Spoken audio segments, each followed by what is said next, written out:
निहारिका मोर YouTube channel Sambalpuri vlog by Niharika के स्वागत करुचे। आशा करुचे कि मोर पहला वीडियोस माने आपण मान को समस्त को बहुत भल ही लगी जदि मोर वीडियो माने आपण माने नहीं देखी पहला वीडियोस माने तो आपण माने ऊपर दिया जाइतिबा लिंक रे क्लिक करके से वीडियोस माने देखि पारबे। हाँ मोर माने मोर नुआ व्यूअर्स मान को भी मुझे मोर चैनल रे बहुत स्वागत करुचे। प्लीज आपण माने कमेंट भी करूँ आ सब्सक्राइब करूँ मोर चैनल के बेल आइकन के भी प्रेस करूँ जंतरे कि मोर नुआ वीडियोस रा नोटिफिकेशन आपण मान को मिली जिबा तो आपण माने से वीडियोस माने देखि पारबे। बैकग्राउंड रे टिके बहुत नॉइजी अच्छी माने बहुत टिके आवाज आसुची काले जे आज का बहुत वर्षा होउचे आ पार्कटा बड़ा माने पूरा ये करिछि तो से बोली टिके माने मे भी सुनबार लगे टिके असुविधा हो पारे आतरे काଣା कि बिना लाइन नाइन बेले अंधार किटकिट कर देइतिला बेले हेति लगी बोली मुई बाहर करूचे वर्षा भी होउचे बहुत देखुन केंदा दुकी दुकी वर्षा होउचे जे अंदर के काଣା हेले जे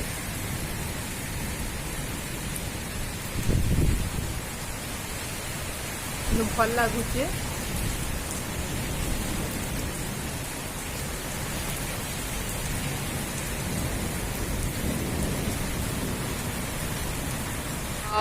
आज तो अक्षय तृतीया है आम जेना कहूँ अक्षय तृतीया बोलिकी संबलपुरी सता के अक्षय तृतीया बोलिकी कहसन। मैं आपण मानकु अक्षय तृतीयार ये अवसर रे समस्त को माने अभिनंदन करुचे। इनु आज का तो घरे घरे बहुत पूजा पाठ भी चली मंदिर मंदिरा भी जायसन मंदिर जायसन तो इनु तो एंता किछि नाई करबार देल खाली मुई एंते ही माने सिमेई भोग लगे देइथिली आलती करिकिना विष्णु सहस्र नाम माने पाठ करथिली कालिका पढ़ी तो बोले एंता पढ़सन बोली जानथिली बोले उठिकिना एटा पढ़ापढ़ी करथिली। भगवान विष्णु माता महालक्ष्मी पूजा करसन जेनथिरे कि हमको सुख समृद्धि माने धन धान्य संपत्ति रे माने मिलसी बोली करी विश्वास करा जाए से लिए पूजा करा जाए माने कि आम धनतेरस के दियाली के करसु से हिसाब रे ही माने इटा करा जाए तो धार्मिक कथा अनुसार हेन्ता आए तापरे भगवान विष्णुंकर जेन 6 नंबर अवतार और अछन श्री परशुराम तांकर जन्म आजिका हेतिला माँ गंगांकर ई धरा पृष्ठ के आगमन हेतिला आजिका माने आमरी धार्मिक कथा अनुसार भी एंता बहुत कथा माने अच्छी और माने पिंडदान भी करसन जेना कि मैं आपन को आगरू भी कहीचे पिंडदान करसन जेंतरे कि आमर पितृलोक को माने मोक्ष मिलसी बोलिकरी सेंता आमर मान्यता अच्छी। तार संगे ई दिने माने वेदव्यास श्री गणेश भगवान श्री गणेश आज ई दिने ही महाभारत लेखवाटा आरंभ करथिले ई दिने ही महाभारत युद्धर समापन घटिथिला। मोर द्वापर जुगर जनता माने भगवान श्री कृष्ण आंकर सांग जेना कि सुदामा कहूँ आम से दिन से माने भेट पड़ते माने ई दिन अक्षय तृतीया दिन ही से माने भेट पड़ते आमर जेन वृंदावन अच्छे तीर्थस्थान तीर्थस्थली हिसाब रे वृंदावन रे जेन बांके बिहारी मंदिर अच्छे सेनु जेन श्री विग्रहंकर चरण से दिन माने ई दिन ही शुभ दिन ही अक्षय तृतीया दिन ही आम माने भक्त मान को दर्शन करवार लगी मिलसे एटा बरस को थरे ही करसन। सबुठानु बड़ कथा है आमर ओडिशा रे जेन रथ यात्रा होचे विश्व प्रसिद्ध रथ यात्रा से दिन माने आज ठानु ही रथर काट काम सब माने आरंभ करसन। तो देखुन आज का माने एते शुभ दिन है कि एते सारा आम धार्मिक कथा अनुसार एते सारा जिनिस घटी जाइए तो यहाँ बहुत ही शुभ दिन है। आपण माने निश्चय माने भल से पूजा पाठ करूँ भल से करूँ मैं आज का नहीं कि आसीचे कि एंता तो पूजा कर देलु तापर जाइए मुई भावली कि माने राति बतरे थी मुई माने मुख बतरे थी मुख चकल करवार लगे भावुली तो चलून आज तो हेंती भी भल दिन टे बेले यहाँ भी कहीदेसे आउ मुग चकेल रेसिपी भी बतेदेवी। मुग चकेल संगे आमे माने लहसुन चटनी खाइले बहुत भल लगसी धनिया पत्तर भी खाएसन धनिया पत्तर चटनी भी तार संगे लहसुन चटनी भी बहुत भल लगसी। धनिया पत्तर चटनी तो मुझे ना करवार धनिया पत्तर नाई न बोली लहसुन चटनीटा मुझे करुचे आसन आपण मैंने देखिए धनिया पत्तर लहसुन चटनी मुग चकेल आसन आम बनामा आमर रेसिपी आपण मैंने निश्चय मत कमेंट करबे केंता लागला केंता नहीं बनाला परे। चलून स्टार्ट करमा आमर मुग चकेल संगे लहसुन चटनी एथि लगी काना काना हमको सामान दरकार जे मैं आपको पहला बते दूचे। चकेल लगे हमको दरकार जैसे भी मुग दरकार मुझे बतरे देचे आ पिसे देमी तापर जाकर चकेल कला बेल के हमें पनीर गाजर आ प्याज नेमा यहाँ आप ऑप्शनल है जैसे आम खाली चकेल करछुँ आपन हेंता भी करि पारन बट मुझे हेंता देले टिके बेसी भल लागसी बेले मुझे हेंता माने करिचे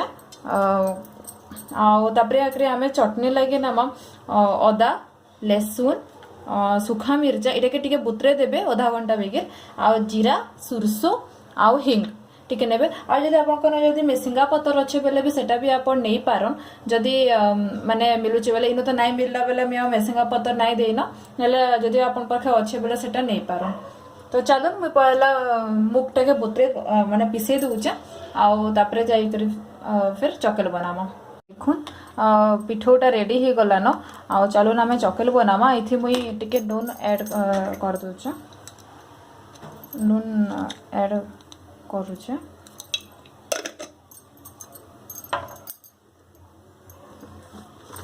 भल कर टिके सानी दमा चालून गरम है तावा आ बेसी गरम नहीं करबे इटाके नाले टिके जल्ला लेके हो जाएसी तो चालून बनामा पहला चकेल मत तो एंता आसी आ बहुत लोग माने से कना कि डोसा लेखे भी बनासन मते नहीं आसे एंता जनता भी पारे आप बनाबे टिके टिके ढांकी दमा यहाँ के यही तो जाइए बानो यहाँ देखिए आसला न ये टाइम रे आम पकामा आमर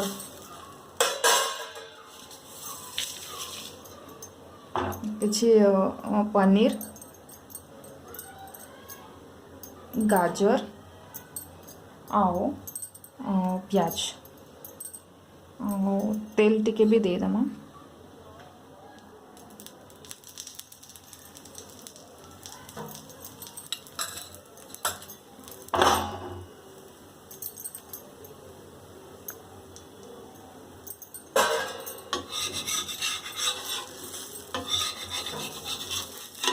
এটা হয়ে গলান পুরা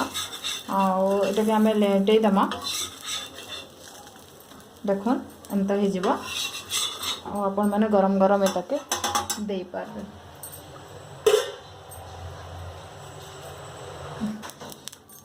তেল টিকে দেমা फिर एंता पिठो पकामा एंता नहीं करिकिना आपण सादा भी करि पारन आउ इटा पिसाला बेल के अदा टिके और मिर्चा टिके देकिना भी आपण माने सर्व करि पारन।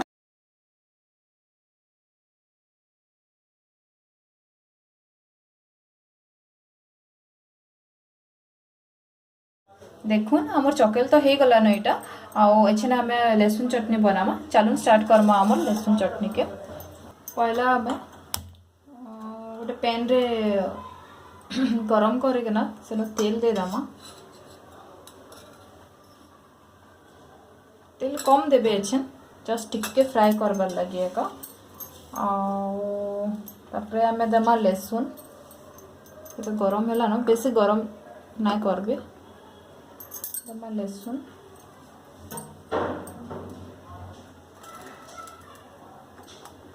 अदा और ये बुतरे थिबार ये मिर्चा के दे दमा ये सब कर दमा देखो ये क्रेकल हबार भी स्टार्ट है न टिके जस्ट करबार अच्छे बेसी भी ताके कुक करबार ना न ये तो ये हो गला न एक्चुअली तार खाली कंचा बास्नाटा पलावा बोली करूँ से लगी बोले आटा हो गला न चलो ना मैं ये ग्राइंड कर दमा तेल नहीं देबे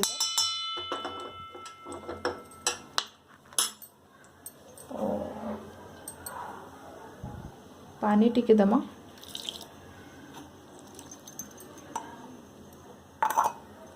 टिके गाढ़ा रखबे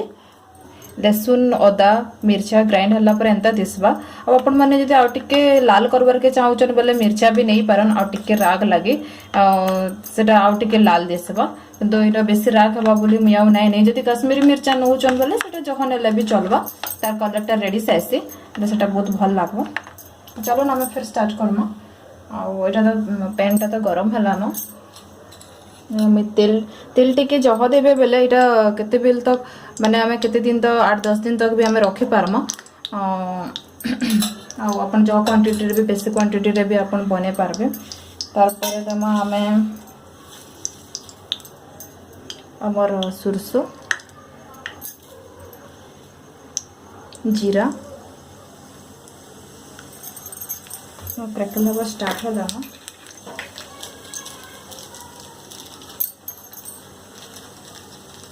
बोले हिंगु टिके भी दमा और तार संगे आम दमा ये चटनी के आउ जदि अच्छे आपन पाखे मिसिंगा पतर बोले सेटा भी मिसिंगा पतर आपन पके पारन तार भी बास्ना टिके भल लागबा।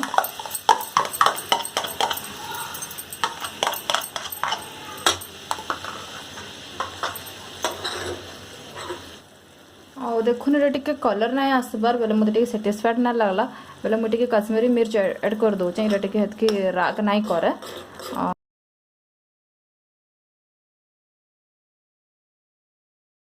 देखुन हो गलान आ तेल भी ऊपर के उपली आसलान तो आम यहाँ बाउटे गोटे काढ़ी दौचे। देखुन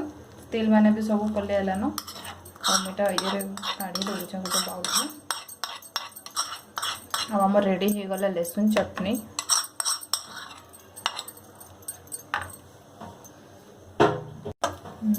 देखुन आम रेडी हो गला मुग चकेल संगे लहसुन चटनी।